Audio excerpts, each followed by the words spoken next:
Good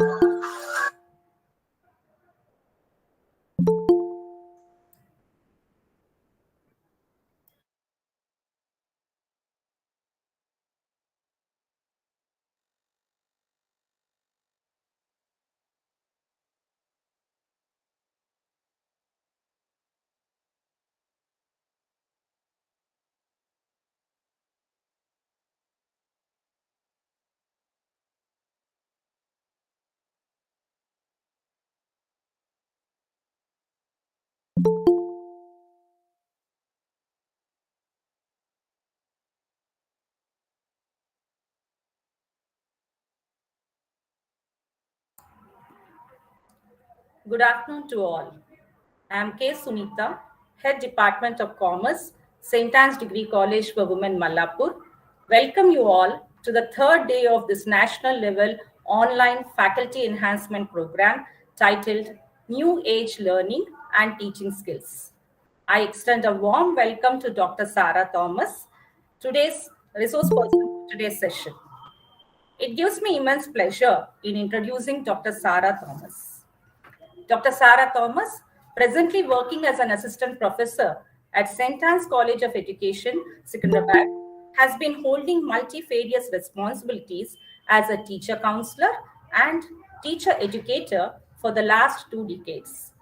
Having her post-graduation and doctoral degree in child development, ma'am takes immense interest in catering to the holistic development of the learner. She conducts orientation programs for teachers, empowering them to conscientious members of the teaching fraternity across the country. Ma'am holds a credit of co-authoring a book on inclusive education, which is her maiden attempt to equip the teacher trainers accept special children with their inequities.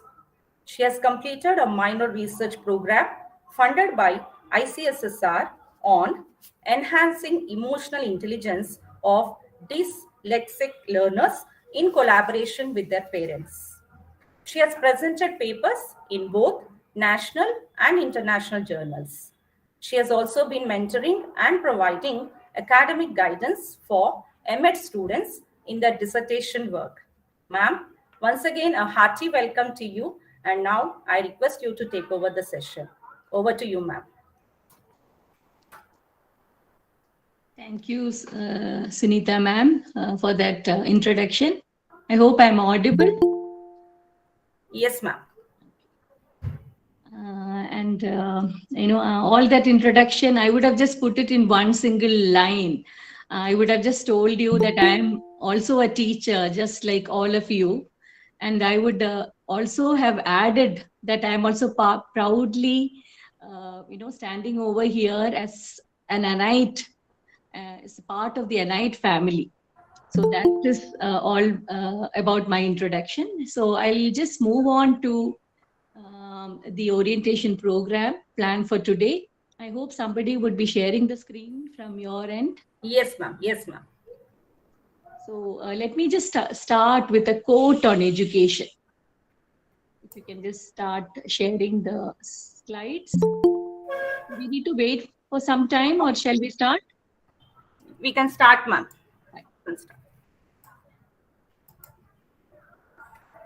And at the outset, I also thank Sister Emmy for giving me this opportunity.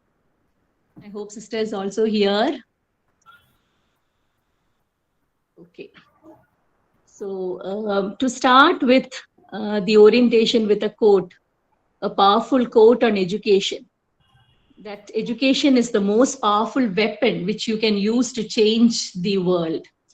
And I'm addressing a group of people from the teaching fraternity who are holding this weapon in their hands, and they are capable of changing the whole world. And I'm sure that all of you would agree with me when I say that, it more than what you have learned from your B.Ed or your M.Ed or your professional courses, experience would have taught you many things. So I would just put it that way, experience is the best teacher.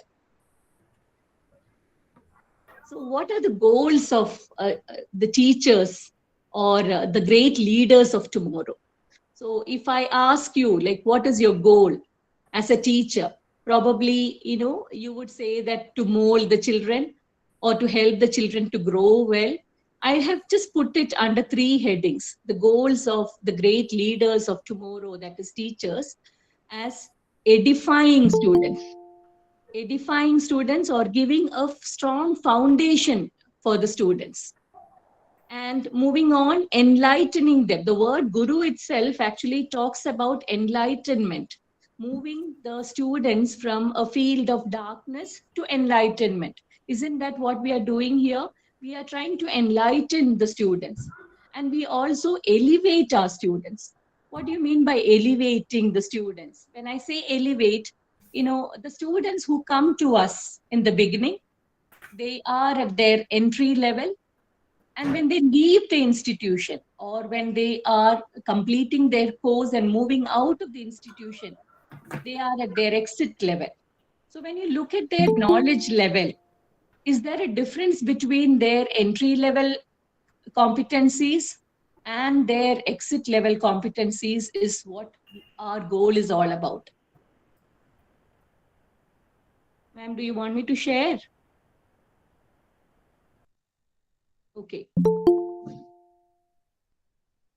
So here I've just put those three as the goals of teachers: to edify the students, to enlighten the students, and also to elevate the students, moving them from, one level to a higher level, from a lower level to a higher level. And for all this, to be a better educator, we also need to be great learners, better learners. So that is exactly why you are here today. You want to improve your knowledge level, you want to build on to your professional skills. So that is what made you attend a seminar or a workshop. So to be a better educator, we need to, upgrade our skills every now and then, and help, that would help in our growth as a teacher. So let's try, during the next 2 hours, I'm also trying my best to help you in that growth process, help you to learn or move from whatever level you are to a higher level in terms of the teacher dimensions of 21st century. What are those dimensions which are required for a teacher effectiveness? I know most of you have switched off your videos. So, it looks as though it's going to be a one-way phenomenon where I am just going to take lecture. So if you could also answer in between, it would become more interactive.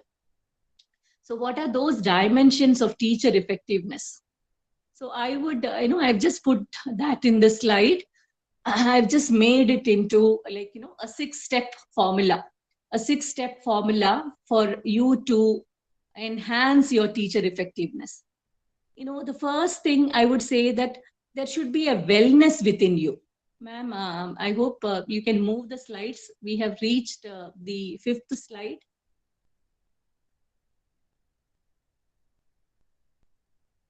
Whoever is helping me with the slide, if you can just move to the 5th slide, it would be helpful.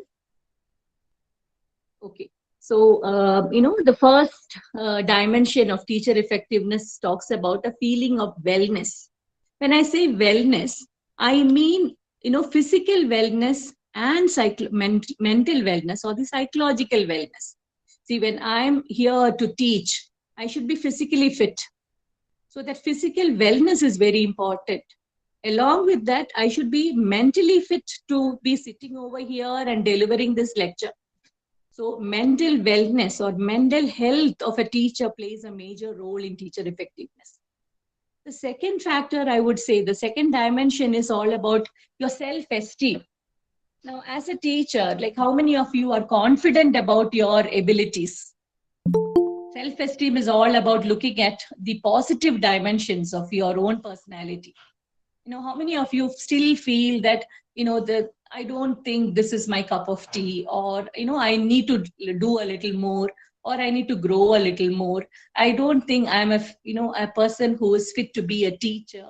So those kind of negative thoughts about your own personality would not help you to move in your teacher effectiveness. So having a positive self-esteem is also very important.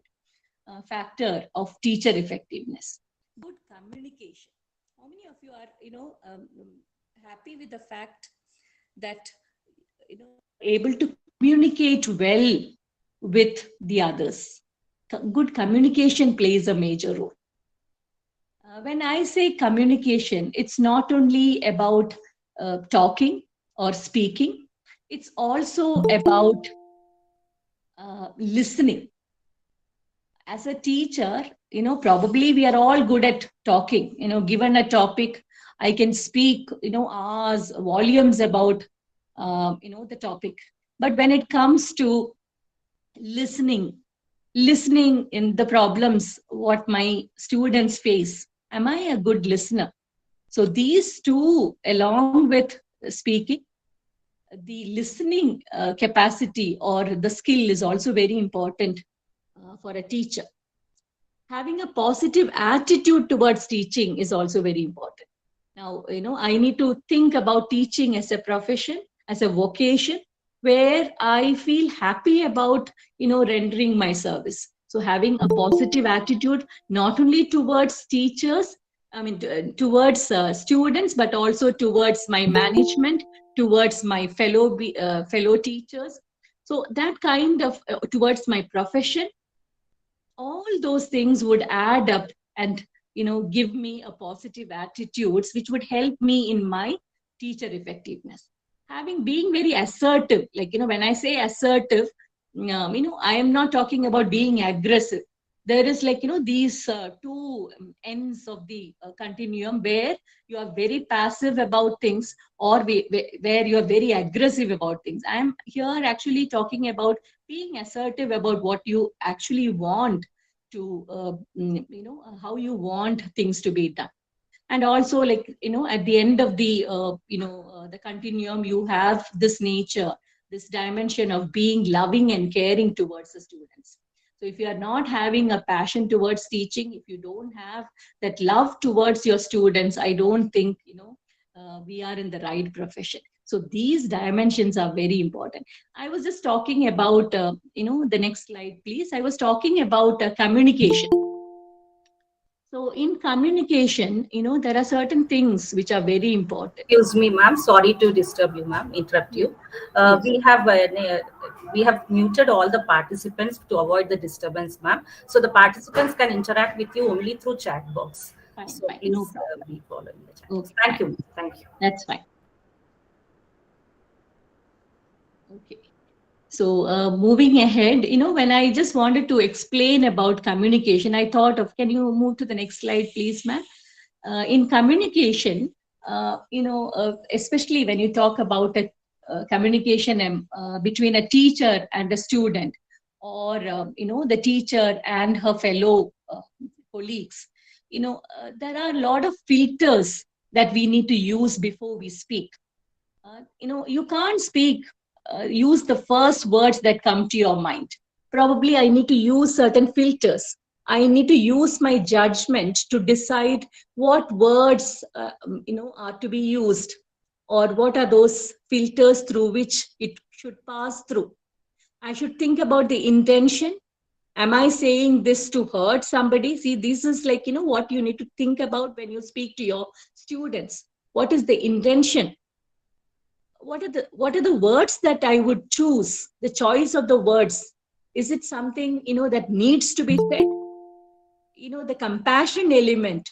When I say something, when I talk to a student, can I try to understand how the other person would feel? That compassion element is very important. Very closely, connected with compassion, the empathy. Can I try to see what happens to the other person? I'm putting myself in someone else's shoes and looking at it. And also, when I speak, are my words respectful? How would I feel if someone else would use the same words to me? If someone else says the same words to me? Will it embarrass the other person? So all these filters are to be, done one by one before you start speaking. Can we do that? I don't think it's, that doesn't come easily. It takes time. But, communication makes Communication plays a major role in teacher effectiveness. So going back to the dimensions of teacher effectiveness, having a good wellness, feeling of wellness, that is physical wellness and psychological wellness or the mental wellness, having a good self-esteem about what I do, having a good communication. I was just expanding on that dimension of having good communication skills when I was speaking about the filters before you start speaking to somebody. What are those filters through which the words should pass through before you utter certain things or certain words to a person? When you speak to a student, so your good communication, your listening ability, your speaking ability, all these play a major role. You also need to have a positive attitude towards teaching. Be assertive in your dealings, and also having a loving and a caring nature. What are some of the current, let's just look at some of the current, move on to the next slide, where we would look at some of the current trends in our educational system. So if I just look at the the current trends, mostly you would say, you would agree with me that all of us are preparing students to face examination. So that is like, our Indian education system needs a lot of revamping. The NEP, National Education Policy, is trying to bring some change over here. And we are trying to, put less stress on rote learning or memorization. We are all trying to focus on all around development. Today, like, before we started the session, you were showing me a PPT about all the activities of the college. I was, really impressed looking at all those things. So here I could see that you are stressing on an all around development of the students. It's not only, the cognitive dimensions which are being stressed over here. You are also looking at the affective dimensions, whereby you have those interactive club where you are doing something towards the community. Some kind of extension activities are being taken up by the teachers, the lecturers, and also the students. You also have sports whereby the psychomotor development or the psychomotor dimensions are also being catered to. So, in the new education policy, we also find all the three dimensions being stressed, thereby giving, or focusing on all around development of the students. So, what are the other new trends, the current trends? When you look at the current trends only, like, you can um, uh, think about the dimensions, the 21st century dimensions which are required for a teacher. So, moving on to the current trends, the first thing, the next slide, the first thing is the rise of virtual learning. Because, that is something which we have been noticing, isn't it? The pandemic has accelerated the need for technology.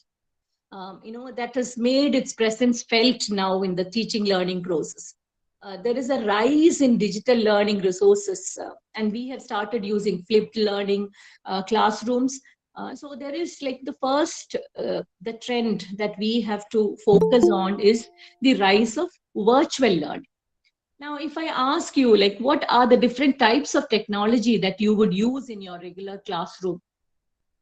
You might tell me that, you might be using a lot of things, but definitely in comparison with the students, what I use would be minimal. Now, cell phone is being used by most of us. The text messages, we take pictures, we upload it. We also use MP3 players, flip cameras, internet facility, virtual world, emails, instant messaging, online games.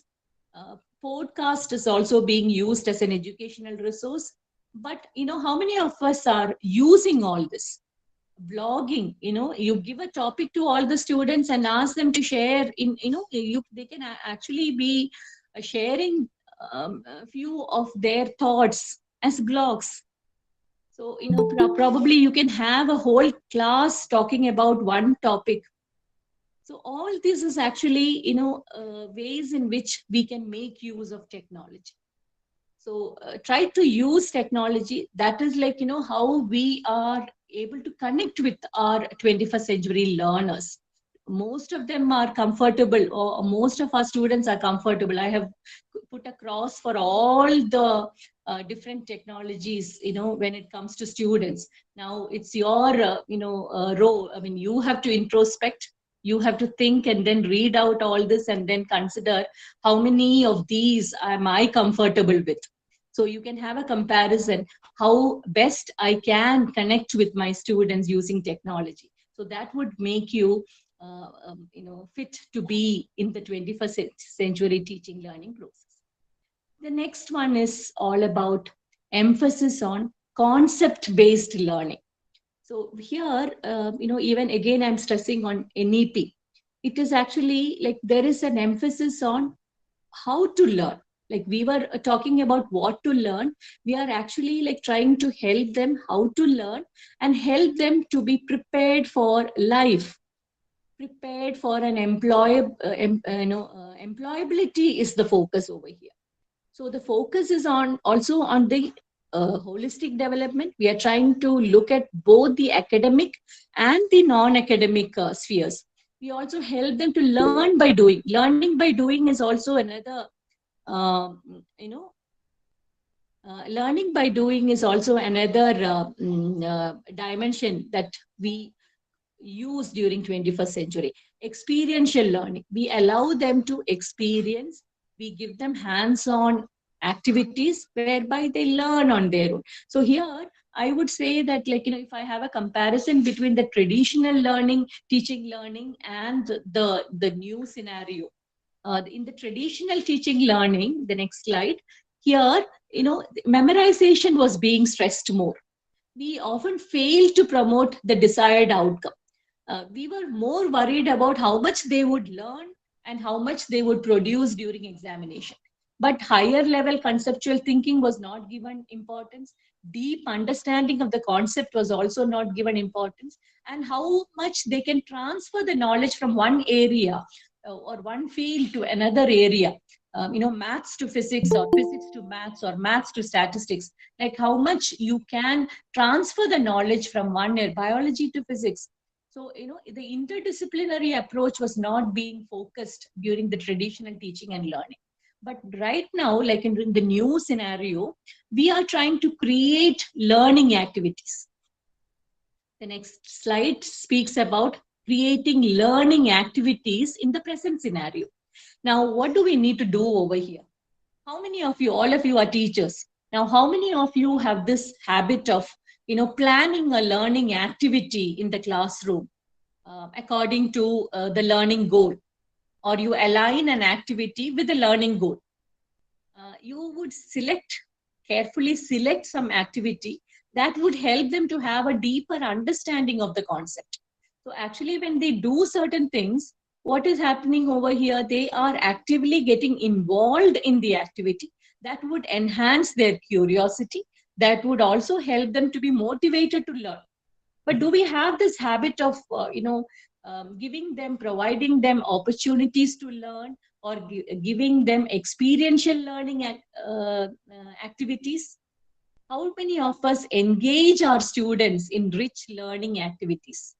Now, if I ask you,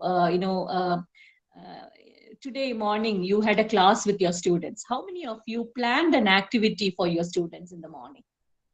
Or were you there, standing in front of the classroom and just, talking? That's what I'm doing right now, isn't it? I'm just sitting over here and then, lecturing. I'm just, using the lecture method and just going on talking about it. And I'm also showing a PPT. That's all what I'm doing. So actually what is required over here is decrease the teacher-centered teaching time and increase the learning time, or increase the learning activity.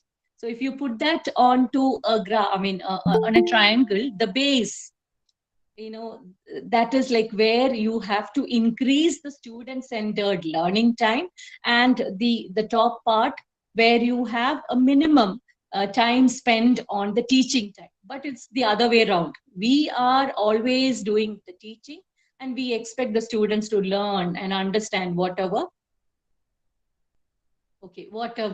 we are teaching them. So this is something which we need to revamp or to change. Make sure that we have a teaching activity, learning activity planned for every class that we are engaging.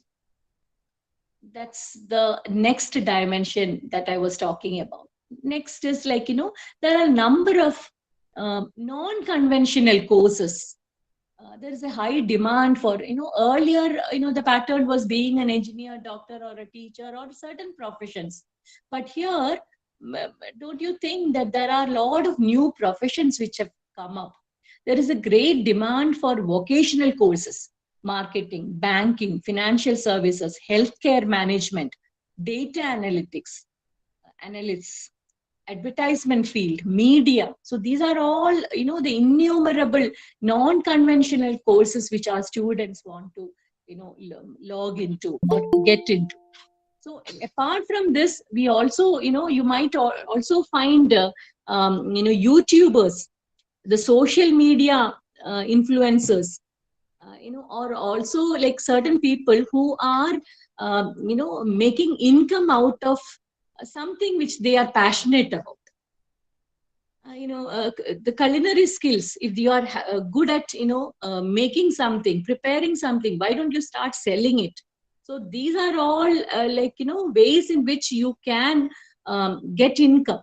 So, the concept about entrepreneurial education has come into focus these days. NEP is also focusing on vocationalization of education. The other day, I happened to attend a workshop at Osmania University. It was actually organized by MGNCRE.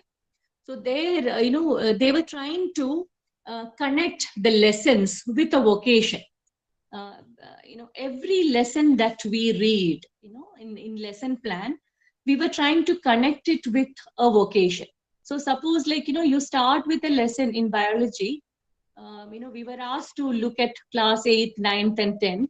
And when we read the textual material, what are the professions that you can connect this with? So in that, along with our teaching of our regular study material or a regular textual material, we are also trying to motivate them to enter into professions they are passionate about.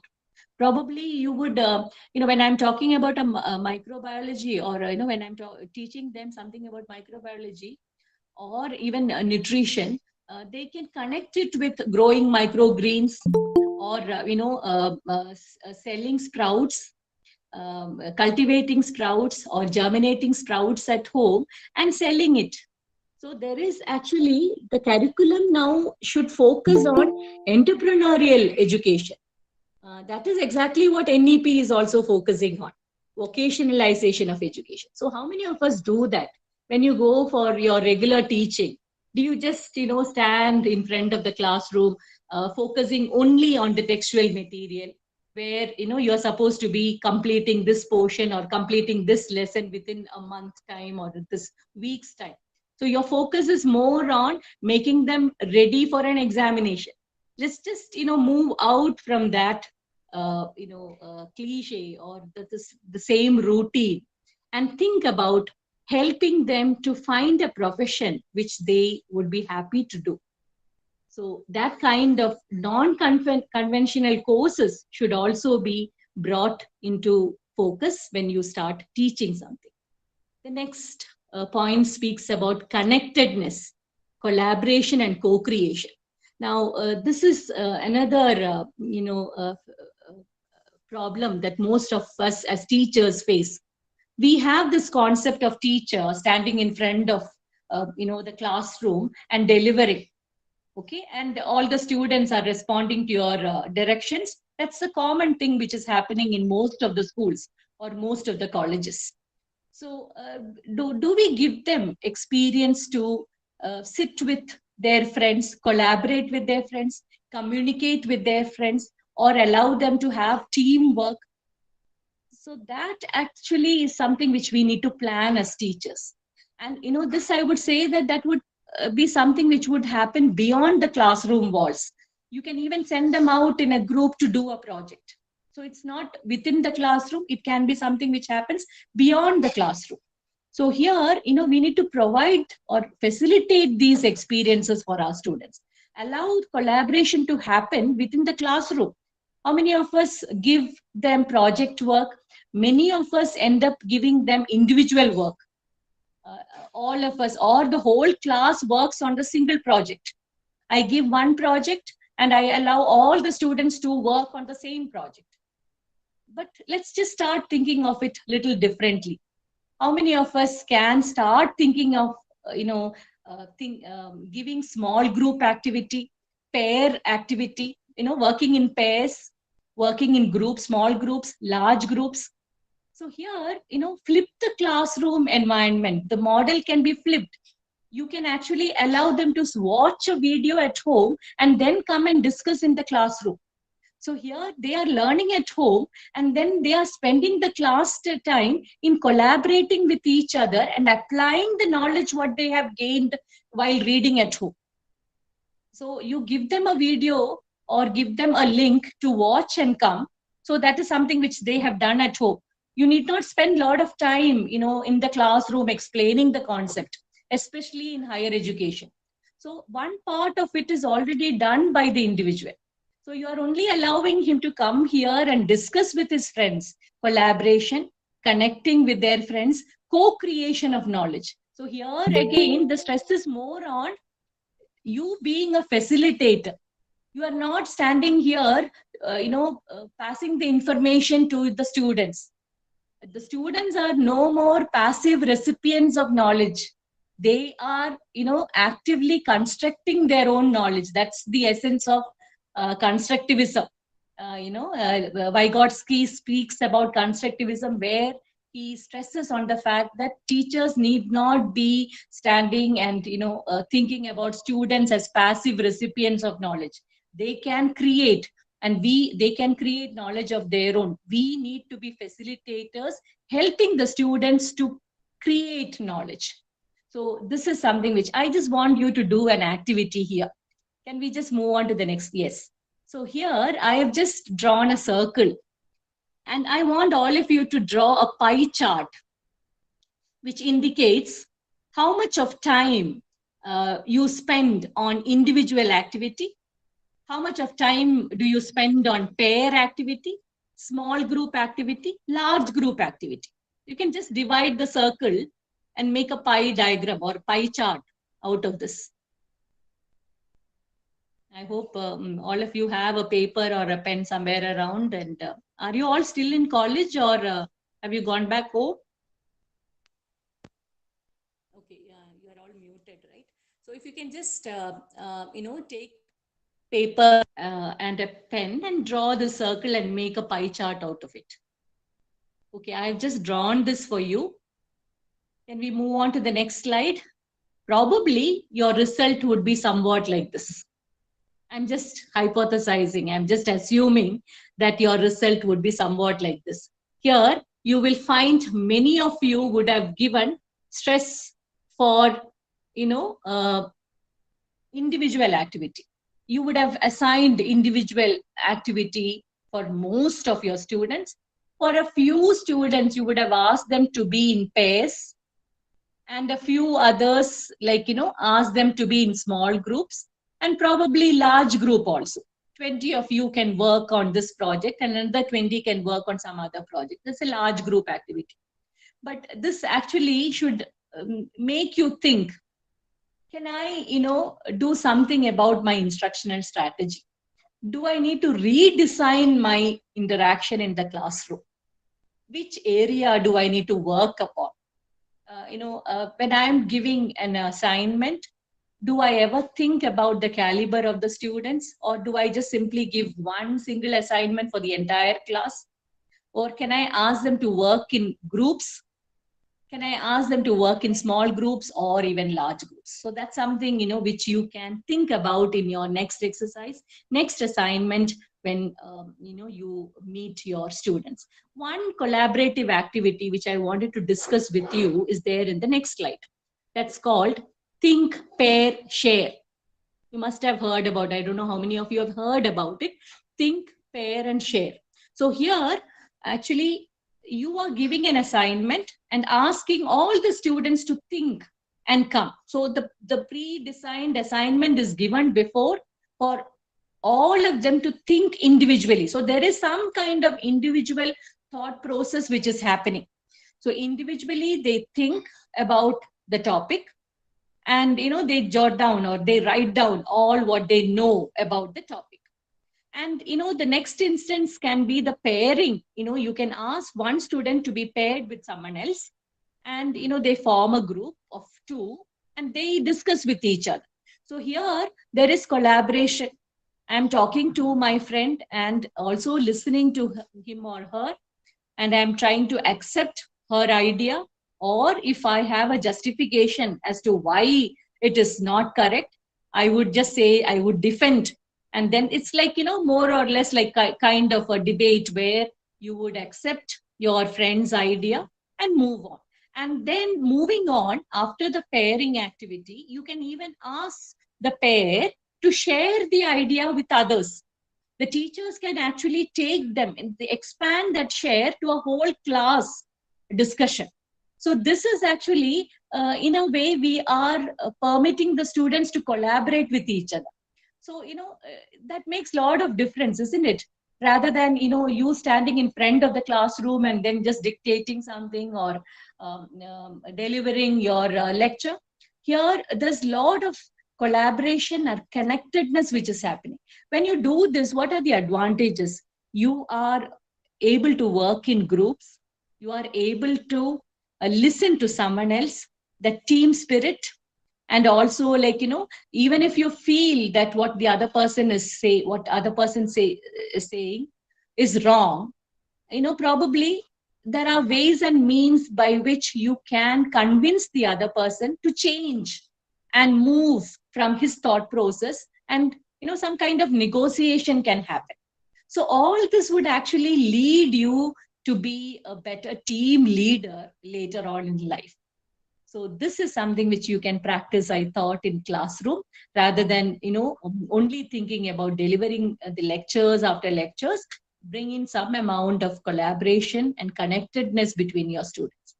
The next thing about the 21st century, or the new trend that can be used, is bringing the genius hour. I don't know how many of you have heard about this genius hour. The engineers at Google firm, they are allowed to spend 20% of their time working on a project which they are passionate about. If you're passionate about cooking, do something. If you're passionate about doing something, you can end up doing anything that you would like to. Do we allow our students to do that? So our schools and colleges can have this kind of genius hour. We can allow them to to take up an activity which they are curious about, they are passionate about. So that would actually enable them to, in their higher order thinking capacity, critical thinking, creative thinking, the decision making, all those, like they start designing something on their own. So here there are a lot of open-ended questions which come in their mind, which would make them think about the concept. So this would actually take away from the rigid, the test-driven, achievement-focused learning environment. We are always worried about the achievement of the students.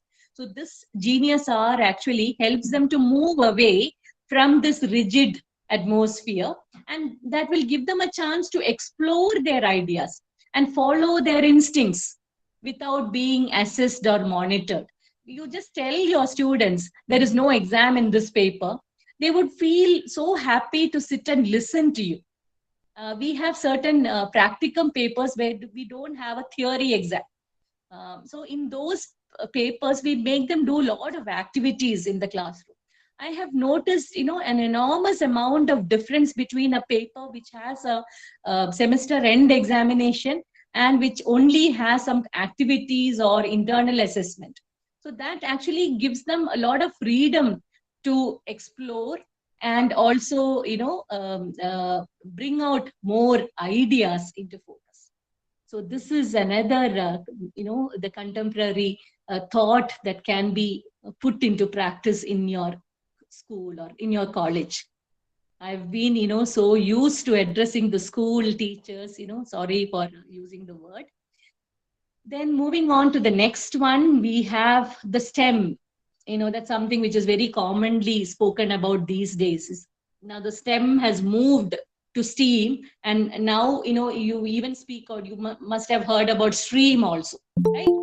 So, when we speak about STEM, there is an amalgamation. You are actually putting together science, technology, engineering, and math. And the last few years, STEAM, arts, putting arts also into the picture has come into focus. So A actually stands for arts, actually, that includes humanities, language, visual arts, dance, drama, design, the media. All those elements can be brought into your teaching. So when I teach a concept, when can I connect it with STEAM or STEM or STREAM is something which you need to think about. So, you might find, many of our employers, the recruiters, they don't want people with bookish knowledge. They want some creativity. They want people who have technical knowledge, but also who can think creatively, who can come out with some innovative solutions to solve the problems. So this is something which can be, infused into your curricula when you're teaching something. When you are in the classroom also, like, think about in the STEAM concepts that can be infused in the concept that I am teaching today. So try to keep that also in your mind. The next is about gamification. So that's also, like, something which is about these are the 21st century dimensions which a teacher need to add on along with her the conceptual competency that she has, the transactional competency that she has. She needs to build upon all these things what I am discussing today. So gamification of learning is also something. See, you tell the child, tell the learner to learn something through a game. He would learn it very quickly. So that would make the learning more effective and enjoyable by the pupil, by the students. And then there is sustenance, and then he would feel motivated to go further and learn it also. So that would capture their interest. So the next generation, actually, you can get them onto your side if you actually plan it in a playway method, or in using the gamification of learning. Now, next, we speak about individualized learning plans, customization. Do you think that one teaching model fits everyone? Do you agree with me if I say that one model of teaching and learning that fits everybody? That is outdated. For the future education, teachers need to be facilitators, as I told you before. You cannot expect all the students to give the same kind of work. You need to plan work according to their ability. That is what I'm talking about, individualized learning plans. So when I speak about individualized learning plans, you need to keep in mind the learning styles of students. I would come to that. You might be knowing about the different styles of learning. So if I am using individualized learning plans, definitely I need to use assessment also differently. I cannot assess everybody in the same platform. The next is putting, the testing to the test, or assessment. The next, okay. So, look at different professions. For example, doctors. Each patient has got an individualized treatment plan which is offered by the doctor. The same plan is not the same is the case with a student also. In an educational scenario, I should change the plan in such a way that I should help the learning styles to be catered to. Moving on to the assessment. Okay, assessment here, I was just talking about. Now all of us are worried about the end result. The students are worried about the end results, the parents so are, like, the same is the case with the teachers also. But actually we should tell them, and results don't define a student. Do you think that the results define a learner?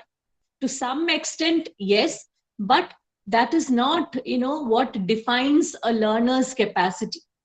It is only actually testing the memorization capacity of the learner. So testing, it's actually a dangerous approach. So what are the different types of assessment that we can use? Performance based assessment is much better than making them write tests after tests. So I'll speak about it, like, in this slide, I just wanted to bring to your attention to certain questions. I have posed a certain questions over here. The previous slide, please. The previous slide. I'll come to this later. Okay. So here, the evidence-based assessment is what I am looking at. In future, we are only going to be worried about evidence-based assessment. That is like, is grading good? Now, if I would say that grading is actually a waste of time, if again we are looking at who is at the top and who is at the bottom, it's of no use. We want a society where all the students are doing their job competently. But are we testing their competence? Our exams, are we really preparing our students to have competency? It's only memorization competency which is being stressed. We are not testing on any other competency, but only their memorization competency. So how can we move away from this? I would say that performance-based assessment, that is the next slide. In performance-based assessment, we can actually evaluate the student's learning. Now, for example, I'm giving a person a project. I can ask him what are the things, the inputs that he has used. Or, for example, the reference materials would be the input. What is the process? What did he do? He collected all the information. He was just looking at it. He was, trying to put it under the concept that he was searching, the data collection. And finally, he would have ended up in the product. So at every stage, you can have an evaluation. You can ask him to explain about, the references that he gathered as his input, the process through which he went through, and finally the product. So instead of making him write, an answer or an essay or a short question or whatever be it, an exam, a paper and a pencil test, you can ask him to show his portfolio. So here, the performance-based test where he would showcase his abilities and he would explain what he has learned. So seminars are actually meant for this. We can ask the students to present what he has learned in his own words. We have this, self-reflection added on at the end of the seminar projects in our college. So at the end, they would just reflect on what they have learned. So that actually gives them a better idea about the concept. So these are the things in which, ways in which you can assess the students rather than making them write exams after exams. So what kind of educators are we preparing? Educators for the future, actually, first thing, I'm just putting the whole thing in a nutshell over here. We are teaching and learning should be extended beyond the classroom. The role of the teacher should also grow. We should always, we should not be, the usual kind of mundane teachers of olden days where we would stand and then give lectures.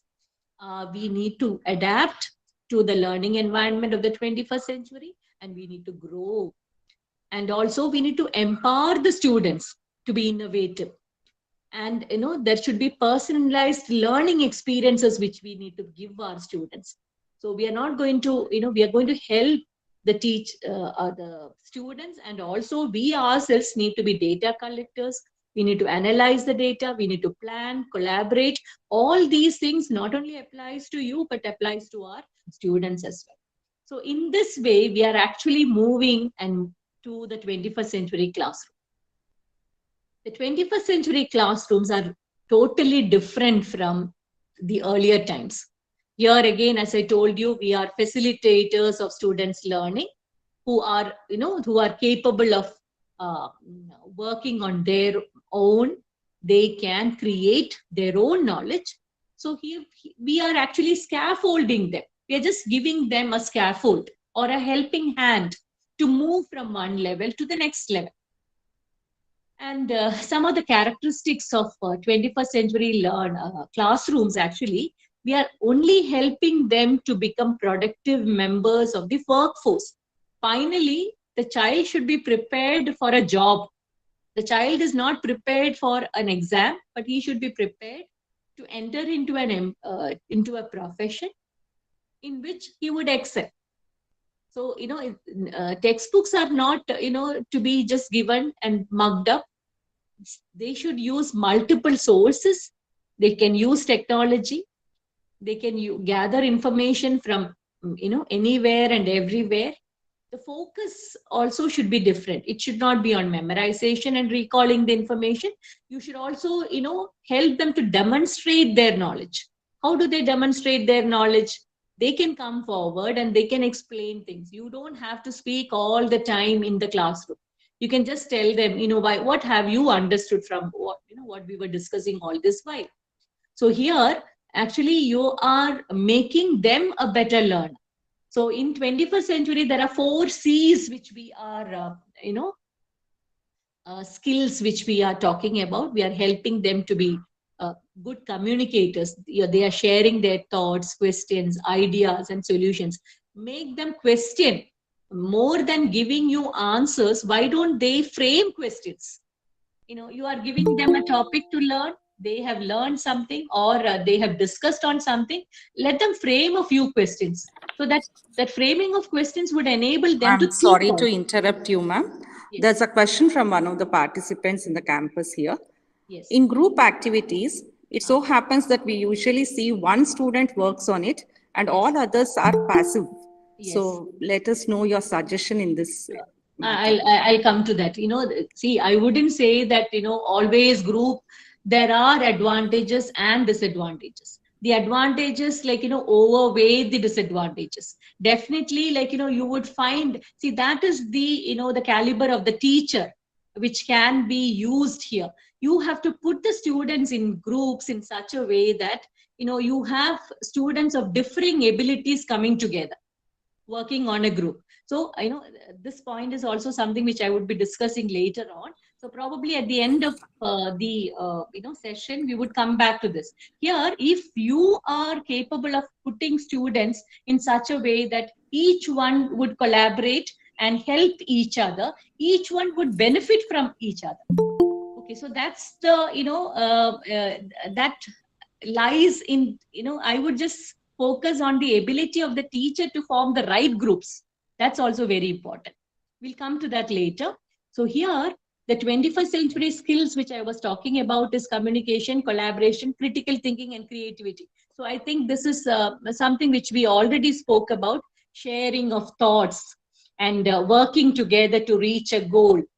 They're putting their talent, expertise, and make sure that there is a leader in the group. I'm coming back to that question again. Make sure that there is a leader in the group who can pull those passive people and make them do something. So, a lot of times we have heard this complaint from our students coming back and telling, I am the one who did maximum work. None of my friends were helping me. But actually, you have to put or tell him, or give him tips in such a way that it's your caliber to make them work, which is going to help you in a team, in a group work. So the team leader should be a person whom you are choosing as a team leader, should be a person who can actually help the others, help, or get the work out from the passive ones also. So that's all. And the teacher should always monitor. See, when we are asking them to present their, see, at the end of every group work, there is a presentation. So during presentation, one person cannot, be keeping quiet. He has to share whatever experiences that he had in the group activity. So by looking at it, you can easily make a note of like who is the one who has done the maximum work or not. We always make them do group projects where they even write down their reflections on what they have done. So if they haven't done anything, there's hardly anything to reflect upon. So make sure that you choose the right leader in the group so that that leader can extract maximum work from all the group mates. So moving on to some of the challenges, I'll speak about the challenges in contemporary education. See, in an educational institution, we need to Thank you, ma'am. provide. Thank you for answering the question. We would like to know, would you like to take all the questions at the end of the session, ma'am? That would be better. Yes, Otherwise, ma'am. like Yes, to ma'am. go Sure, back to ma'am. each answer would be difficult. We'll So have I'll it. Yes, just. ma'am. In the same way. Thank you, ma'am. Thank you. So some of the educational challenges in the contemporary education, if you look at it, is like pandemic was a big, major problem which all of us faced. And during that time, like we were looking at a lot of challenges came to us, and when we spoke about challenges, we had that online scenario, and that is something which is still comfortable with many of us. We are still continuing with that. But you know you had to, like, really think, come out of the challenges and face those challenges and solve those challenges. So how do we do that? Now ICT and using technology was a major help for us, and at the same time it was also a challenge for us. Many of us learned how to get into Zoom portals or Google Meet or Google Classrooms. All these things were learned, so that I would just talk about it as an advantage. But at the same time, when you come to the student side, there is this problem. We can move to the next slide. Digital responsibility was a major problem. And now here, like, all of them started using technology. And they say that in India, those who are under 18, they constitute around 1 in, 3 internet user, especially in our country. So parents actually want the educational institutions to have a healthy relationship with technology. So digital responsibility is something which we need to take it as a challenge in the contemporary education. There is a need to help our students to be, to be responsible in using technology. How do we do that? Online safety is something which we can talk about and make it as part of your educational curriculum. Whenever we are teaching them something, or giving them a project work, you have to caution them. You have to tell them that, like, you have to look at the sites which are good and which are actually trustworthy. There are a lot of things which you can teach them, and how to be a digitally responsible learner also. Digital hygiene is also closely connected with this, like, respectful behavior in online online dealings, and also this online civic engagement. Digital hygiene is a concept which came to picture after the pandemic, or like, we were not talking about it before, but nowadays, like, we focus about digital responsibility and also digital hygiene. So how do we teach our students to take the right decision, especially online right decisions, and get them back to think about the consequences? So you need to tell them the consequences, teach them the consequences. Every teacher can do that. It's not necessary that it's only the computer teacher's responsibility to teach them about digital responsibility or digital hygiene. Every teacher who gives them a work to to visit a website can caution the learner to take the right decision, and also the consequences which are associated with social media interactions. So, and that would actually make them feel, or make them safe. So this is digital responsibility, digital hygiene. Another thing which we can talk about in our regular classroom is life skills and also workforce preparation. So when I speak about life skills, here, the academic success is not what we are aiming at. We also need to prepare our students for the future. Are we preparing our students for the future? But most of us, the focus is on academic success. How many of you are placed? How many of them are placed in reputed institutions? How many of them have got a distinction? These are what we are also worried about. But on the other hand, learning values, virtues, the life skills, emotional intelligence, are we worried about such things? So maybe, probably, me being a teacher of psychology is always like, my thoughts go into into such terms. So our concerns about how curriculum is prepared for adult life, that is like workforce preparation, is also something which we need to keep in mind. So it's along with the general academic skills, the life skills also need to be taught. Life skills, like, that includes self-awareness. WHO has come out with 10 life skills. So each of those life skills can be part of your curriculum. Whenever you teach a concept, make sure that empathy is also being trained. Or like, self-awareness. How many of them are aware of their own strengths and weaknesses? Handling relationship, handling stress. These are all part of life skills. So make sure that you also teach them the life skills. Now, again, like, we speak about innovative technology mediated pedagogy. Now, when, see, most of us are spending a lot of time on administrative responsibilities or assessment or evaluation. But, during these times, technology can come to your aid. You can take the help of technology, and that would help you to make your pedagogy even more interesting. That would help the learner to be mm, to fit into the 21st century scenario. Now, how do we bridge, the gap between theory and practice? That's another hurdle, a big hurdle. We have been teaching them a lot of things, but and we often, I also have, a lot of times I have, gone thought about, why did I ever learn all those things? Because I've never applied that in my life at all. So many of us would have wondered, isn't it? Why did I learn this? Or am I ever going to use this in my life? So what is the connection between what we learn inside the classroom and the lives that we are leading outside the classroom? So should we learn, our school should be transformed, or our teaching should be transformed in such a way that we teach them something for life. How do we do that? We can connect, we can give them examples from real life. So real life examples can be quoted every now and then, so that the learner would relate it to their own life.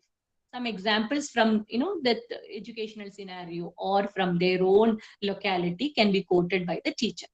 Now, another thing, to bridge the gap between theory and practice is reflective practices.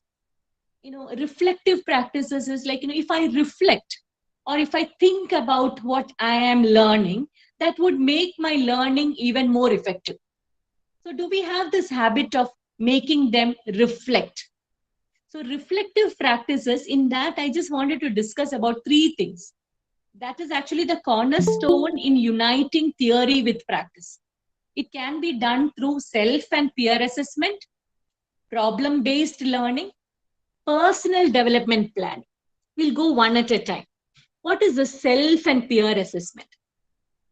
Now, do you have this, like, making a habit of making your students assess themselves? That's called self-assessment. Now, here, what are we doing? We are involving the students in identifying the standards or the criteria to be applied on their own work, and they make judgments about whether their work was satisfactory or good or excellent. So you are assessing your own work. See, at the end of my seminar or at the end of my orientation today, if I assess my own orientation class which I took today, that would help me to improve upon during the next class, next session. So that kind of self-assessment should always be done by our students during an assignment or during a seminar presentation. Peer assessment, how does it help? Can you allow the students to assess each other? See, when we assess as teachers, when we assess the students, they would take it as a supervision. Somebody is supervising me, or somebody is looking at my pitfalls or my problems. But when it is done by their own friends, they take it more constructively. So can we help? Can we make our peer can we include peer group assessment or peer assessment in our assessment practice? So here is what is happening is you are making judgment about the quality of your peer group or peer member, somebody else. And that would actually, again, that would be based on a set of criteria. whether he has come. You can prepare a rubric, and based on the rubric, you can ask the peer group to assess. It should not be like, I'll scratch your back and you help me out. It's not that way, but you should actually give a constructive criticism and a constructive assessment for your peer group. That would enable them to do better. This also helps them to encourage the peer, and also that would give some kind of qualitative comments about the work of the peer. So this is something which we can practice in our regular classroom: self assessment, peer assessment. And problem based learning is the next. Problem based learning is, now you give a problem and you tell them to, that problem should be researched by the students. And for research, you have to collect the data, you have to analyze the data. You would look at the review of related literature, whatever has been done in that area for a long time. And then you would, do some kind of data collection. You would prepare a tool, you would collect the data, you would score the data, you would analyze the data, tabulate the data. Finally, you would interpret the data and come to a conclusion. And from the conclusion, you would even, suggest some kind of recommendations. What is the scope for further study? All these are the different steps in which you can look at a problem and do a research. So that actually helps them to think. And based on whatever they know, their previous experience would come to rescue. That would be helpful for them to learn further. So problem based learning is also very important, which you can. So I was just talking about peer assessment, then self assessment, problem based learning, and finally I just wanted to bring to your attention personal development planning. Now, if I want to improve, I should take it personally at my personal front. So it's actually a structured process. The individual would reflect upon their own learning. How can I reflect upon my own learning? Now, after this session or today's class, you would have taught your students something today. After the class, you went back to your staff room. If you could have spent 5 minutes of self-reflection, a personal development planning.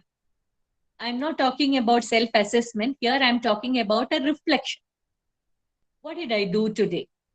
Did I do well? Were there any areas which I could have improved upon? There is a kind of self-assessment also. It's like, there's a very thin line between self-assessment and reflection. In reflection, you assess your own self also. So you can just, how's my performance? Did it help the students? Did it help the learners? Could I bring a change in their entry behavior and exit behavior? So these things can be part of your reflection. So actually, here, when you reflect, you are actually looking at your learning. Now, as students, they would reflect on their learning process. Forget about teachers. Let's just look at students. Students would look at their learning process. So can you go back to the previous slide? Some of the uses of personal development planning was given. Yes, it actually helps them to be more effective, independent, confident, self-directed learners. They would start learning on their own when they start reflecting.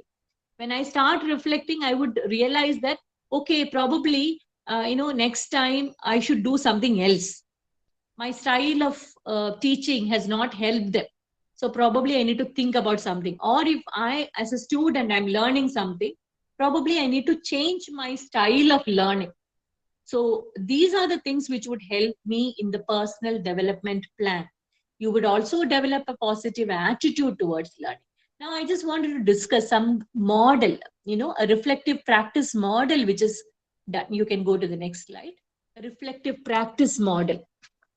There are two ways in which you can do reflection, two kinds of reflection. One is reflection on inaction. That is like, during the event. See, now, and I'm speaking, I can reflect. How many of you are listening? Or are they feeling tired? It's an afternoon session. I don't know, like whether you are there at the other end. Some of you would have, been doing something else. So probably all those thoughts are there in my mind. I would reflect in my own action during the event.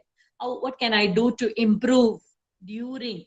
So probably I can make you switch on your cameras and allow you to chat for some time or talk to me for some time and then clear your doubts? Or should I stop for a while and then ask you to start speaking? So probably that is reflection in action. Now, reflection on action is more of retrospection. Now, after the whole thing is over, what can I do to improve next time? Is the second way in which you reflect. So I was just talking about, teachers, from teachers' angle. You can look at it from a student's angle also. Can I just see the next slide, please? There, I have two models. One is for the student and one is for the teacher. Now, the GIPS 6, actually, I clipped it from some other slide. That's why it's, it's not very clear. GIPS 6 model, 6-step model, you have, something called you describe. Now, I'll give you an example for this. A student who has completed his seminar presentation, I'm asking him to reflect using GIPS 6-step model. So he has done a seminar presentation on a topic I'll just on pollution. So on pollution, that was the topic which was, sorry for taking such topics which are more connected to the schools. But here, to make it easy for everybody, I suppose there are 11th and 12th class teachers also in the group. So I'll just take a simple example. So here, the student had to do a project or do an assignment and submit. The topic was on pollution. So I'm just asking him to reflect on what he has done. So the first step in GIPS cycle is description. So in description, he describes what he has done. In feelings, the next is feelings. It is actually a 6-step: description, feelings, evaluation, analysis. It is conclusion and an action plan. So in description, he describes. In feelings, he would associate whatever feelings came to his mind, positive and negative. Evaluation, he would evaluate and then analyze it. Then he would conclude, and then he would come out with an action plan. So probably this would help him to improve upon his assignment. I'll just relate it with the example now. Now, in pollution, he says that I spoke about the different types of pollution. Ma'am, I spoke about the water pollution, the air pollution, the soil pollution. These are the topics which I discussed. In feelings, he would say that, when I looked into it, I understood both, more about the concept, and I also understood, what are the disadvantages or the problems that it is creating. That was I evaluated it. So it's just going to the next step. I evaluated it and I looked at all the problems which are associated with pollution, and I started analyzing it. And when I analyzed it, I started relating it to my my own life. Where, for example, I would, that student would say that I analyzed how much of I'm using AC at home. So how much of gas is being emitted. I am also, being part or contributing towards this problem of pollution. So that is how I analyzed it. So I came to a conclusion. Thereby, not only I learned about the concept, but I'm going to put that into practice from now onwards. My action plan, probably I would say that the one area of sound pollution is something which I did not take up as part of different types of pollution. So next time, probably I would work upon that also. So don't you think that when he is doing this reflection, he is actually gaining more understanding about the concept, and he is really doing a fair justice to the concept. So help your students to do a kind of reflection at the end of all the learning that happens within the classroom or outside the classroom. Now, when it comes to a teacher, how does it help a teacher? Now, a teacher should also be, doing some kind of a reflection. Now, that's exactly what I was just talking about. Knowledge of my own self, my abilities, and my weaknesses is something which I need to reflect upon. Knowledge of my students is also very important. I need to know, today I hardly know anything about all of you. That's some disadvantage. I don't know, who is Harita or who is over here. And some of the names are visible. That's why I took those names. But, I hardly know my students. So knowledge of the students is very important part of my reflection. And also the knowledge of the school, or when I speak about knowledge of the school, here I need to have a clear cut understanding about the curriculum that is being used, also knowledge of the curriculum. Then, the knowledge of the pedagogy that is being used, what kind of transactional methods are being used within the classroom is also something which is, all this would actually help me in my teaching process. So here, these are the ways in which you can become a better teacher. These dimensions can be added on for you to be facing the 21st century with confidence. Now, if I, just put teaching profession, when I look at the teaching profession, there are 4 stages. Okay, I am just moving to another dimension. There are 4 stages of teaching. When you enter the profession, you are in the fantasy stage. The whole thing is a bed of roses. You are earning money. Probably you can take your child along with you to the college, and then make him learn along, come along. So there's a world of fantasy. Slowly you move on to the survival stage, where you have to survive and show your caliber. Moving on further, after a few years, you have mastered the nuances of teaching. You've become an expert. And then later on, you reach that impactful stage, where you feel that you're comfortable in teaching, and others are also getting influenced by your teaching, be it your learners or your colleagues. So this orientation actually is also I'm trying, in through this orientation, I'm trying to help you to move from one stage to the other in a smooth manner, from fantasy to survival, from survival to mastery, and from mastery to impact. Now, there are a lot of challenging classroom behaviors which you come across. So, to have the 21st century teacher dimensions, you need to face the classroom, the challenging classroom behaviors. That might actually, many teachers I have noticed, many of them leave their job after a few years, within the first 3 to 5 years. Mainly, they say that the problem was managing the disruptive classrooms. I was not able to manage the classroom. Maybe you are good at your subject.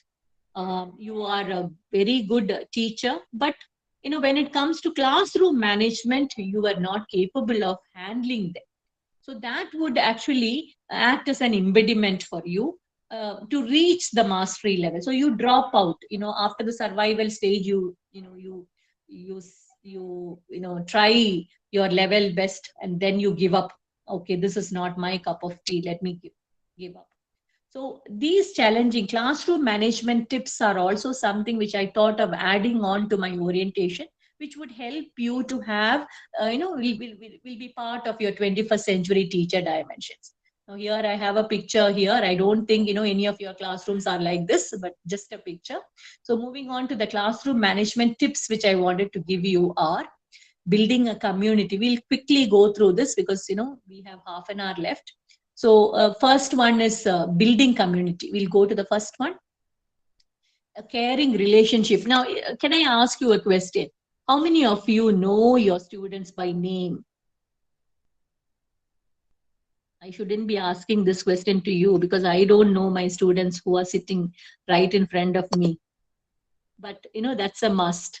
We need to know our students by their names. Getting to know them is also very, I could hear somebody saying me. I know, that's very good. Now, greet your students by their names. Don't call them by their roll numbers. They have a name, which connects you with them. Get to know them better. That would actually help you. Being connected with them. You can go to the next slide. Next slide, please. Getting connected, and move to the next slide. Yes. Next one. Yes. We are moving on to the next. So getting connected with them is very important. Building the community is what I stressed. Now, having a good and well-managed classroom environment is also very important. So here, the right atmosphere is very important. You don't have to always take a class within the boundaries of the 4 walls. You can take them out. choose a place where they are comfortable with, and also make sure that there is enough lighting. You can even move the desks. I don't know how much of liberty you have to do that, but you can try if you can. In schools generally we do that. We allow them, or even in college also, if you can move the desk in different table configurations, that would give them an ability to work in in groups. That, see, I have just brought a picture over here. The next slide actually gives, this is more suitable for a school environment, where the teacher, there is easy path for movement for the teacher, and all of them are facing you. And there are certain learners who need reduced distractions. You should not keep them near the window or place where they would always be looking out. So this kind of desk arrangement is also very important for an effective classroom management. I'm connecting everything with classroom management now. I spoke about getting connected with the students, having, knowing all your students is very important. Designing your classroom environment, or a a safe, friendly, well managed classroom is important. Next is the next point, include the students in creating rules, norms, routines, and consequences. So here, I would say that giving the key to the thief, that is what we generally use. In Malayalam, there is a quote like this. So here, actually, we are, making the students create rules. Now, when the student is coming late, or when the student is very irregular, you ask him to speak about irregularity and punctuality. He will be ashamed to stand in front and speak about it. Probably next time you won't be late to class. So that's a kind of developmental discipline that you can create. How often have you noticed the same student arriving late to the class? So probably you can ask him, what kind of punishment do I need to give you? Do you deserve?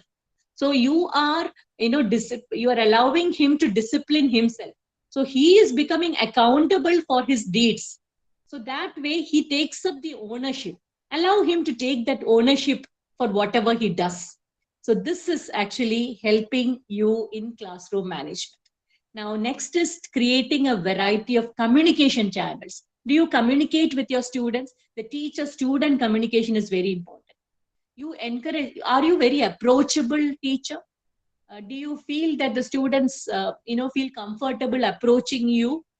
Or they think twice before talking to you? So, or do you have something like a suggestion box in your classroom where the students can put in their queries, their problems, their issues can be discussed with the teacher? The student communication is also important. So is the teacher communication. So this variety of communication channels are actually helpful for classroom management. So if I have a problem with a student, I need to talk to the student. I can talk to the parent.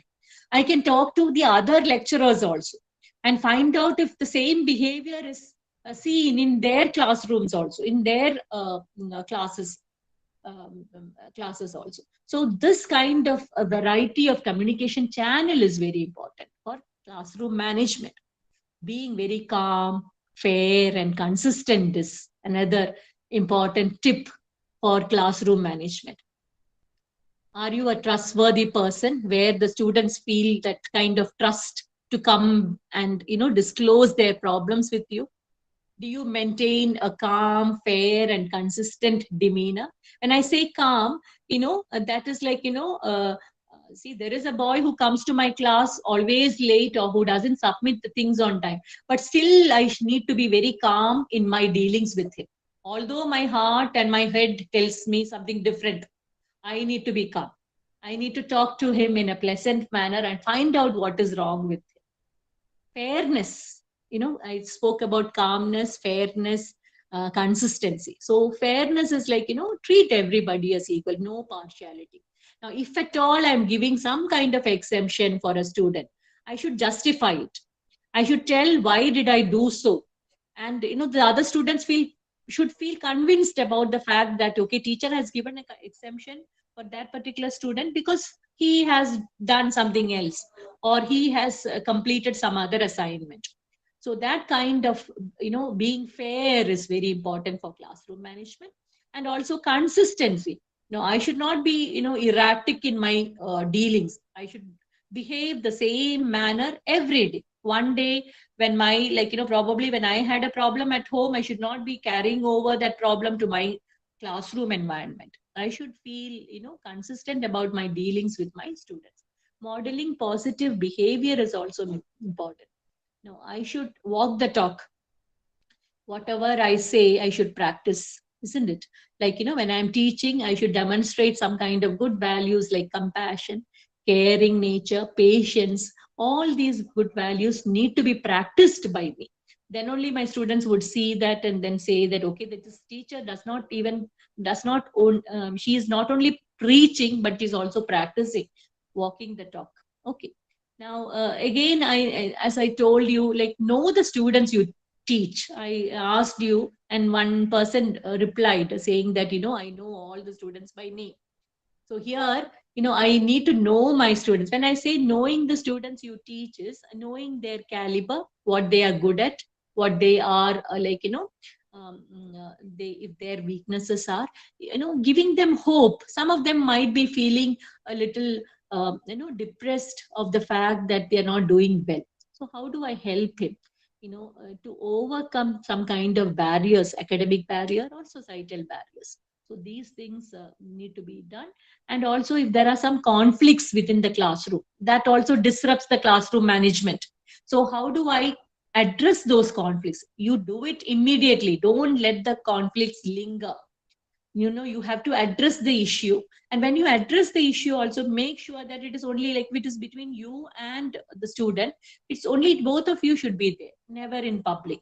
You have this, the common dictum, appreciate in public and criticize in private. So if you have something to tell a person, you have to call him to your place and then talk to him personally. Same way, when there is a conflict between students, you remain neutral. Neutral language should be used. That would help you to resolve the problem peacefully. Integrating positive classroom rituals are very important. What kind of classroom rituals? You can start the day with a good quote. I think, your college, because my college follows a morning assembly pattern. Probably in your college also, it might be there. Being part of the Anite family, I think we follow lot of positive rituals in the classrooms or in our college. So morning meetings, talking about something good, good thoughts, all these would help you to have a good classroom management scenario. Keeping things real. Now here, connect it with something which the students are interested in. Talk about something which they are interested in, music, TV shows. The other day there was cricket, in Uppal. You talk about that, and in between. You talk about something which they can relate to. So that would actually help them to feel connected with you. And also the last thing is partnering with the parents are also very important. They play a very major role here. You might be having parent teacher meeting, right? So in parent teacher meeting also, you need to get to know the parents very well and get them onto your side. How do I do that? Probably before they come and meet you, you need to have a clear idea about all the students of your class. You can ask them to fill in, some details about me, about the student. You can have a digital conversation with the parent. You can talk to them online, over the phone, or face to face, or even calling home. All that is not easy, but still I'm just telling you so that your mind would actually be channelized to think in those ways. Getting the parents on your side is very important. Now here I have just you can go to the next slide also. You can get some kind of information from the parents before only. That would help you to have a clear cut idea about the students areas, which are considered as strengths. So probably this is an eye opener for the parent also, like some of the parents, especially fathers, may not know much about I should not be gender neutral, but still, Indian scenario, we have the mothers taking care of their wards more than the fathers. But of late, I have seen, parents equally being responsible for their children's welfare. But here, you can ask the parents to fill up this, and that would actually help you to have a clear cut idea about your student. So here, having noticed all this, probably you would have come across some students in your classroom who are having some kind of learning disability. So I thought of including that also into my talk because, since I have got an audience, I thought let me share all the dimensions which are required for a teacher to handle a 21st century learner. So here, I just wanted to show you this picture. Can you go to the next slide, please? Yes, here you have a picture where, you will find a few students who are good at speaking, who are good at drawing or painting. So each one, excels in their own areas. And some of them might not be good at certain areas. So, you call them like, you have problems like learning disability. That is exactly what I wanted to speak about, learning disability. Next slide, please. So all the children actually, they might be doing very well in some subjects, but when it comes to mathematics, they are not doing well. Or when it comes to reading and writing, they are not capable of doing it. You have problems like dyslexia, dysgraphia. So all these are like, certain problems which our students face these days, the learning difficulty. So in connection with the learning disability, I don't know whether you have got students who are having such problems in the classroom. While introducing, giving my introduction, some, they were reading out that I have done a project, a minor research project for children who were dyslexic. So dyslexia, like I just wanted to add on to that. See, this is like, they find it very difficult to read and write. Okay, dysgraphia is also there. So here, many of you must have seen that movie also. Like, so you might be knowing more about a dyslexic learner. So here, what I did is, I found that most of them face emotional challenges.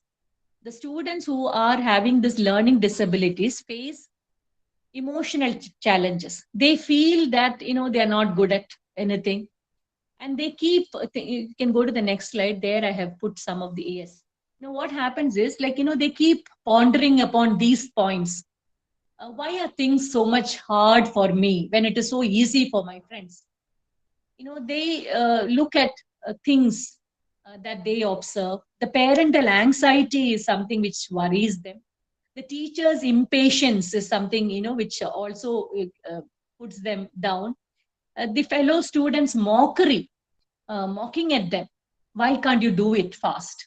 All these have got devastating effects, and because of all this, they might be feeling, next slide, they might be feeling embarrassed, anxious about things, cross with somebody, dumb, they may consider themselves as dumb, slow, frustrated. So all these are some of the emotions that they face.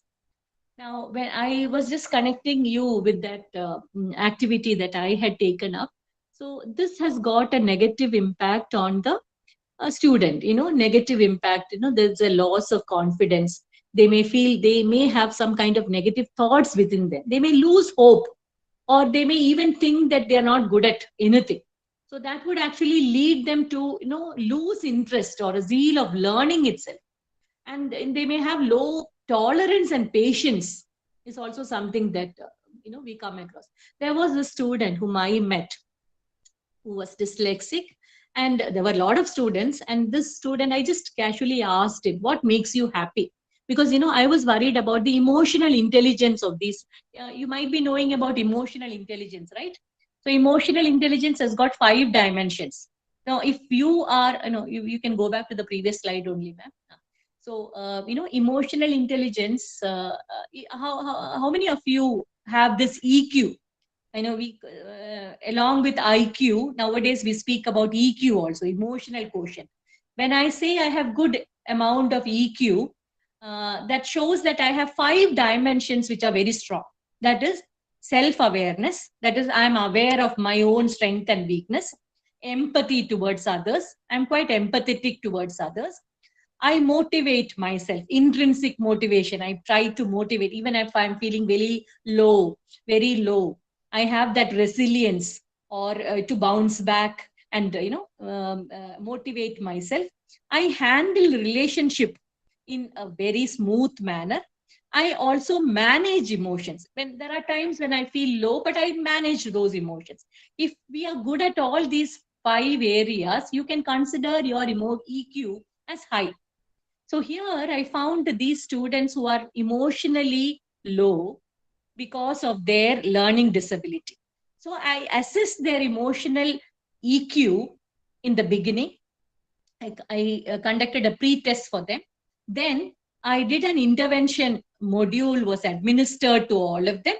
And during that intervention module, I tried to orient the parents to help the children to feel happy about it, happy about, or like to feel okay, and help them to improve. And finally, after the intervention went on for a period of like 2 months period. And after the whole thing is over, I then, conducted the same emotional in a parallel form of emotional intelligence test for the students again. Thereby, I found that their emotional intelligence had gone up. So probably that intervention module helped them to increase. So during this, I just asked one of the students, what makes you happy? Because he was feeling very low about everything. So he told me the sentence that he told me, really struck me.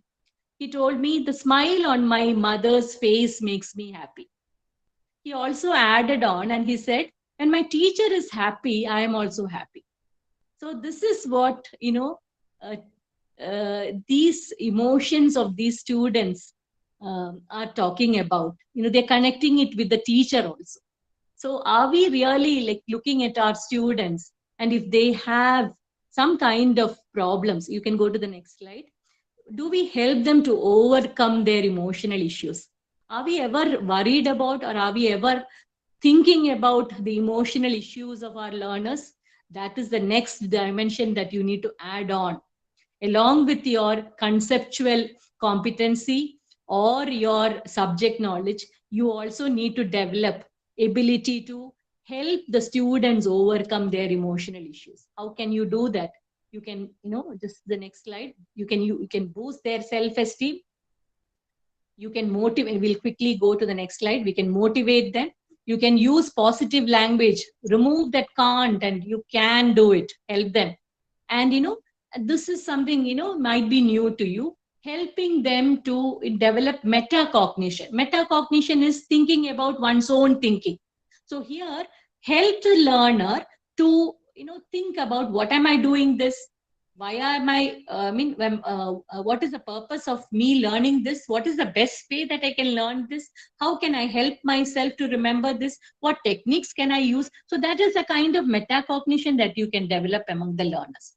And also use multisensory techniques. Multisensory techniques, that's something about using helping them to use visually, auditory and kinesthetic. This is also something I would come when in my next slides. Another thing which you might not be familiar with is brain gym. I don't know whether I should be speaking about it at this for this audience, but I want, since I've got an audience, I thought I'll share this also with you, because brain gym, it's actually a concept which was developed in 1970s and 1980s. Talking about holistic brain. You have the left side of the brain and the right side of the brain. Okay. So these people, the Denison and his wife, Gail, they came out with some exercises which would trigger, or which would help both the sides of the brain to be equally activated to take up things and do things, well. So here, I would say that, there is logical reasoning, critical thinking, numbers, language, all these are like part of your curriculum. Now, the left side of the brain and the right side of the brain actually collectively does or helps you to remember numbers, to remember words. So every part of the brain has got a specific function. So when you activate the neural connections in the whole brain, that would actually help you to critically analyze, to do number work, or to do, a word, or to read something. So how do we do that? I'll just, quickly go. I don't want you to go to all these slides. There are a number of So you can skip all these slides. I think you can see breathing exercises can be done, movement exercises can be done, silent exercises can be done. Then you can go to coordination. See here, when we do, okay, when we do this, in the cross scroll, for example, when we do this, what is happening? We are actually like using both the sides of the brain. Okay, the left side touching the right side knee and the right hand touching the left side of the knee. So here it engages in the brain for coordination of the visual, auditory, and kinesthetic abilities. So this is actually helping you to read, write, and memorize. So all the things would be activated upon. I'll just make you do an activity. Can we go to the next slide? Okay, I want all of you to just read in your mind. You don't have to switch on your cameras or read the color and not the word. Let's go vertically. Only the first line we'll do it quickly. Can you read the color? The first color is green, yellow, red. I'm reading the color, I'm not reading the word. Did you get it? See, actually what is happening here, when I'm reading the color, my right brain is actually trying to say the color. But my brain, left hemisphere, is actually insisting on me reading the word. Sometimes, I feel like stopping and then saying green instead of, saying it as blue. Did you get it? So this is actually a part of the brain gym, which I wanted to just introduce to you so that you would be aware of the fact that these are the ways in which you can help the learners, help your learners with learning disability. We'll move to the next slide, next slide, next slide. I think we'll go straight to, okay, classroom management. Because I need to spend some time, in answering your queries also, right? So here I thought of talking about, classroom management is what we were discussing about. Now that you have understood, how to manage the classroom, you have captured the students' hearts. Then, it becomes very easy for you to make the learning process easy and effective. Now, moving on to the next slide, you have a student-centered. You, in your slide, in your PPT, I saw you writing student-centered curriculum. But in a student-centered curriculum, when you're planning the activities, next slide, please. Do you ever think about providing them with some activity through which all students will learn, what most students will learn, and what some students will learn? Now, in biology, when I'm talking about, a concept, pollution, the different types is something which everybody learns, or biology or social studies or whatever. And most students learn also, like, the causative agents can be taught. What some students learn would only benefit the gifted learners. Probably going to a pollution check control and getting the certificates, and then, what is written on the certificate. That is like, can be given only for a few students. So depending upon the caliber of the students, you can vary your learning assignments also. This is exactly what I wanted to tell you, that all students don't learn in the same way. Now, if I ask all of you, give you a question as to what you have learned out of the orientation, some of you would write all the answers. Some would say that I learned only these things. Some would say I would learn nothing. So, it depends upon your perception of what you learn differs from each other. Can you just show the next picture? Yes. Can you just closely look at your perception varies is what I want to prove here. We perceive things differently. Can you look at the second picture is not so clear. So forget about the second picture. Look at the first picture. Can you see one face or two faces? Okay. Some would say like two facing each other. Some would say, look at both the eyes together. You would say that it is one single face. So we perceive, when you had a first look at the picture, you thought it is two faces. Some of you would have thought it is one single face. So whatever be it, we perceive and we process the information differently. Now, why do we do so? Go to the next slide. These are some of the reasons as to why can you go to the next slide? These are some of the reasons as to why our children learn differently, because of, learning style, gender differences, parental educational status, language ability, special educational needs, the family income or the economic status, the health and nutritional status, the innate potential capacity of the learner. So these are some of the factors that makes our learners learn things differently. Now, what is the key question here? Next one. Can I help my students to learn whatever be their capabilities, whatever be their learning styles or cultural heritage or socio-economic background and other differences? Can I, teach them in a similar manner? We don't do that. If you see the next slide, this is a common slide which is always comes up when you talk about differential assessment pattern. Here you have all of them, all the different types of animals standing for an assessment. If you if you ask them to do a race, all of them would not perform in the same way because their caliber is different. So there are different types of learning styles. You have, go to the next slide. You have different types of learning styles, this is also something which you might be knowing, visual learners. Now, when I am explaining a concept, you would say that, ma'am, I want to see the picture. Why don't you show me the picture? I would learn. I'm talking about a prism, or I'm talking about a cylinder. Why don't you show me the picture, ma'am? He's a visual learner. When it is next verbal learner, auditory learner would say that, talk about it, talk about the dimensions. That's enough for me. If you tell me how it is, it looks like, that's enough for me. That's a auditory learner. You have the tactile learners, or you have the kinesthetic learners, the physical learners who would like to use their, let's form the shape of a prism or the shape of a, cylinder. So thereby, something can be done, kinesthetically or using their movement, that it becomes easy for them. Logical learners, next is logical learners, where they put things very logically. If there is a shopping list to be completed, they write down this, or today I have to complete these things. In the morning I jot down, and then I start working on it. By the end of the day, I can just put a tick and then say that these things were done. Very logically you plan out things. Some are social learners. They prefer learning in groups. If there is an exam, probably you would have told me, during your exam days, long ago, or recently, whichever age you belong to, I would have preferred learning in a group. You just read it out for me. I would learn listening to you. That's a social learner.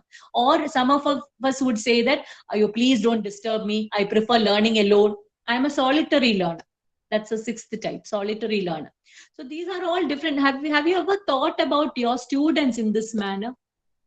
In your own classroom, probably you would have had all these learning styles. But do we ever consider all this?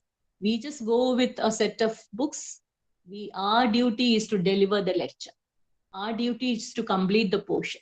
So we just stand there and then do our work and move out.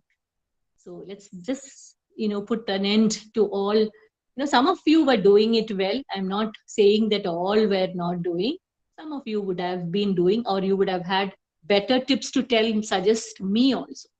Let's just start reimagining our educational institution. Let's address the real world challenges. I'll just come back to those points. Okay, so let's just address the real world challenges. So here I was just trying to transform the education to meet the challenges of the 21st century. So here I was just discussing some of the teacher dimensions which you can also imbibe from what I was just trying to speak about, and that would help you in your future journey of being a teacher.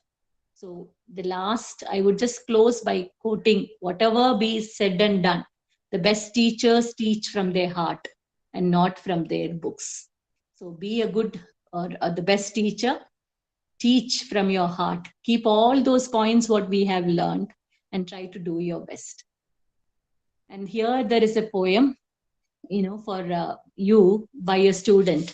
You can just read on your own. I'm not going to read it out for you. You can just read. All those who are here can read it on your own.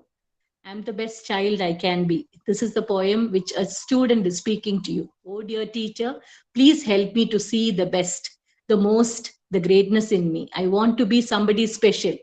I want to know my great potential. I want to do something beneficial. I want to know my special skills. I want to do things to fulfill myself, my being, my goodwill. I want to make, produce, and give. I want to feel, to love, to live. Teacher, help me to strive and live. I just hope the one that is teaching me promotes my goodness with her speaking, proudly teaching and outreaching. I am the best child that I can be. Oh, dear teacher, please help me to see the best, the greatness in me. I told you that I won't be reading it, but still I thought there are auditory learners who would prefer listening to me. So let me read. So with that note, I'm just winding up the orientation session for today. I think I'm on time, 14:56, but you have some queries. So let me just look at those queries also. Or if you can read out the queries for me also, it would be fine.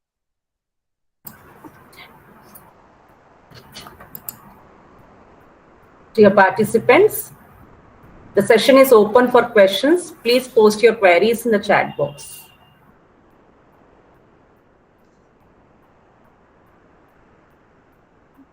Ma'am, if you can just read out like the relevant ones, which, if there are repeated ones, probably we can skip those. Yes. And if you can read it out for me, it would be helpful. Yes. Ma'am, there's a question from Mr. John Paul, sir.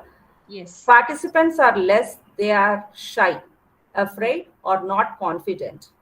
Okay. So those who participate in the activity are same few students than new students. We tell them to see a video, they see we want to use the data for entertainment, not for edutainment. So these are the queries.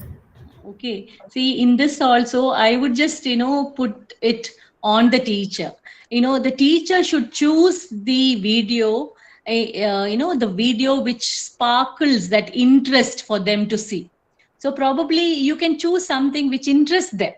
The shyness and video watching, I couldn't find any connection between those two. Maybe to participate in a discussion, probably. See, it's my duty to bring out the best from the student. So, if my students fail in something, actually, I, take it as my inability to make them do well. See, in school scenarios, we have a progress report card which is being made where student involvement, participation.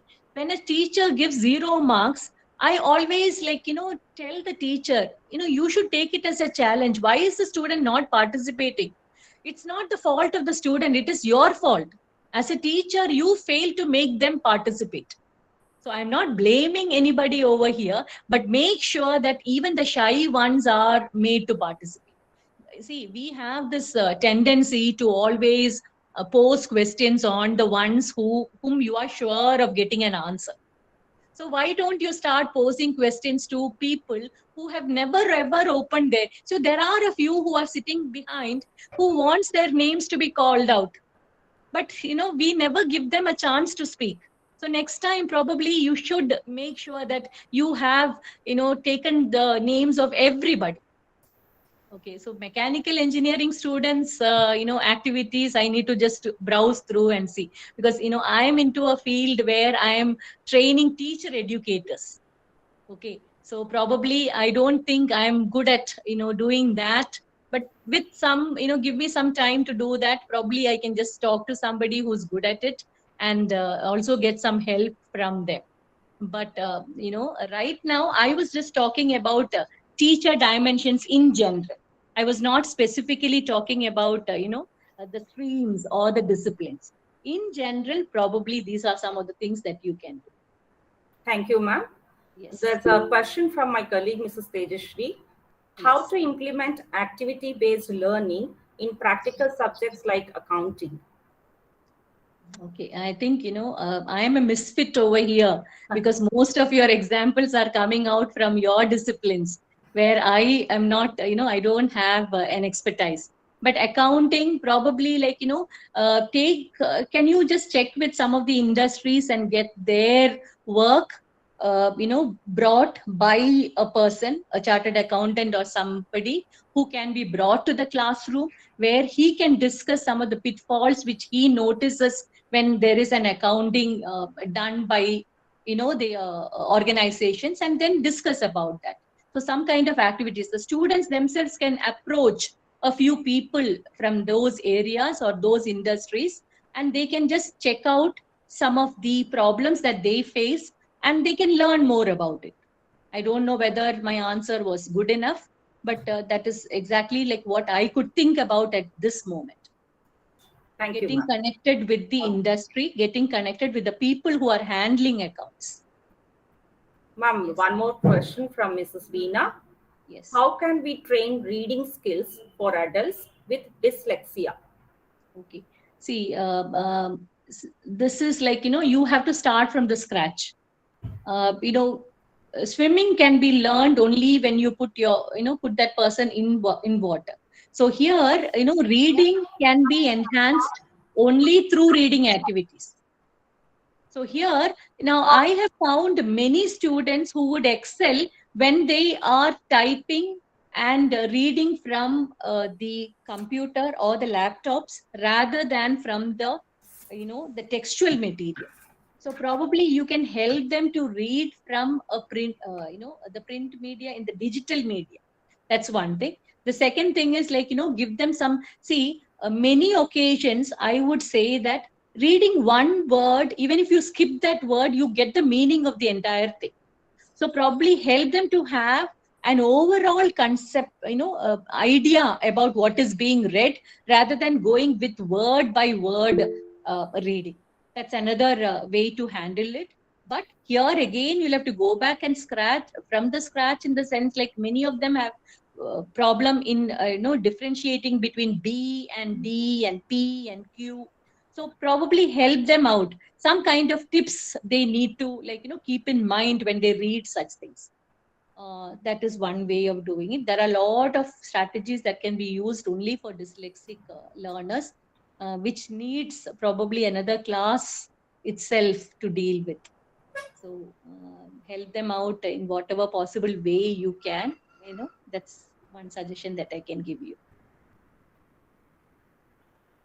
For small kids, what we generally say is, we make cutouts, sandpaper cutouts of B and D, and ask them to trace with their hand. So that hand movement will, give an impression in their mind that B has got, the simple tip that we generally tell them is B has got a stomach in front and D is like, on the other side.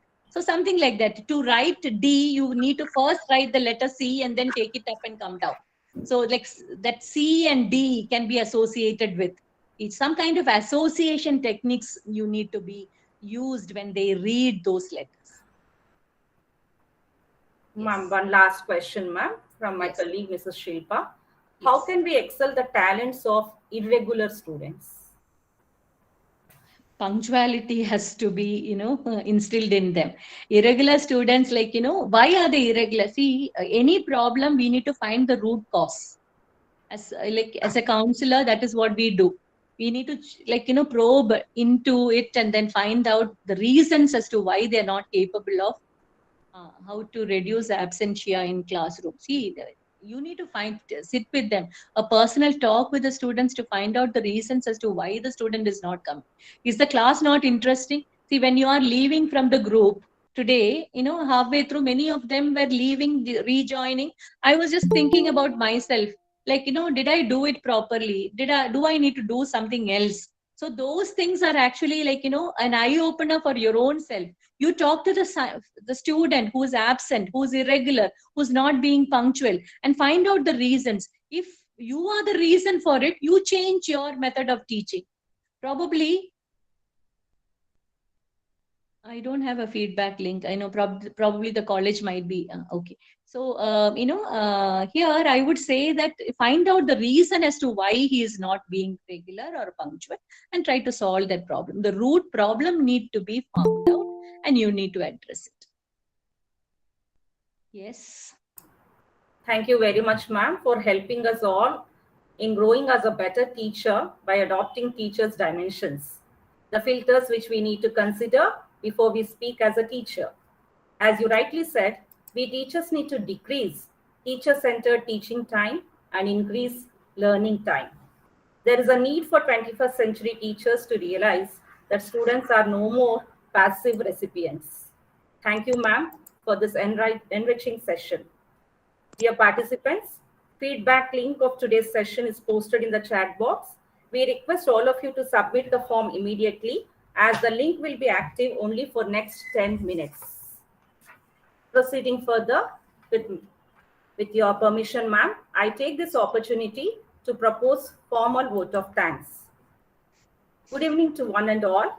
I would like to express my sincere thanks to Almighty God for His blessings today for the success of Day 3 session of this national level faculty enhancement program. Our sincere gratitude to Reverend Sister Shyamala, correspondent of the college, our dynamic principal, Reverend Sister Remy Gracie Vas, for their continuous encouragement and support. A humble thanks to our resource person, Dr. Sarah Thomas, for accepting our invitation and for conducting a wonderful session. My sincere thanks to Professor Y. Sucharita, Chief Coordinator of this FEP, for her efficient planning and guidance. We also thank all the participants from various states for attending today's session and making it a grand success. Thank you, one and all. Thank you, ma'am. Can I leave? Yes, ma'am. Thank you, ma'am. Thank you. Thank you once again.